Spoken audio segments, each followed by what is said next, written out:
We are Onyx Imaging. We are the highest rated and most reviewed printer service center in Oklahoma. Hi, my name is John with Onyx Imaging. Today we're going to be taking a look at this HP P4015. If you've been getting a replace fuser message, then we're going to show you how to go ahead and replace your fuser and reset that message. So the first thing you want to do is anytime you work on a printer, especially if you're doing anything with the fuser or taking anything apart, you want to make sure that the printer's completely powered down and unplugged. So whether you unplug it from the wall or unplug it from the back of the printer. Once your printer is completely unplugged, powered down, and turned off, it's safe to work on. So what we'll do is the first place we're going to want to look is we're going to want to remove this back cover. So to take it off, you're going to pull it down, and on the left side there's going to be a little spot where you can kind of fit your thumb inside. And you're just going to press inward, and the whole thing should slide right out. Now once you have that out, you can locate your fuser here. In order to remove the fuser, you'll see a little blue tab at the bottom, and there's kind of a little spot to set your thumbs above those. You're just going to pinch down and just pull straight out. And remember, if your printer's been on, your fuser's going to be extremely hot. These things can be very dangerous if you handle them incorrectly. So please be very careful.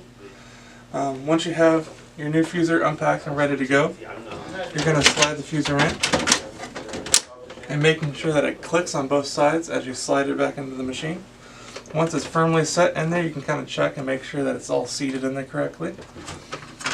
Now that the fuser's installed, we'll put our back cover back on.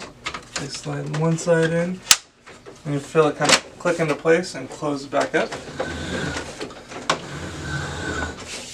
So now what you want to do is plug your printer back in, and then you're going to want to turn the printer on, and once it starts counting upwards, getting ready, you're going to want to press and hold the OK button until all your LEDs light up.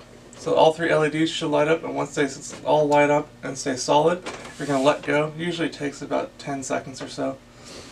And then it's going to bring up a little menu. You're going to scroll down until you find Reset Maintenance Kit, and you're going to click OK. And then it'll continue to boot up, and just like that, you've replaced your fuser and you've reset your maintenance count, and that way it'll get rid of that replace fuser kit for you. So just like that, have a good day, and you'll be back up and printing. Thank you for watching. If you're interested in how you can receive free labor on all of your service calls, as well as how to qualify for free printer upgrades, contact us today. We are here for all of your printer and office supply needs.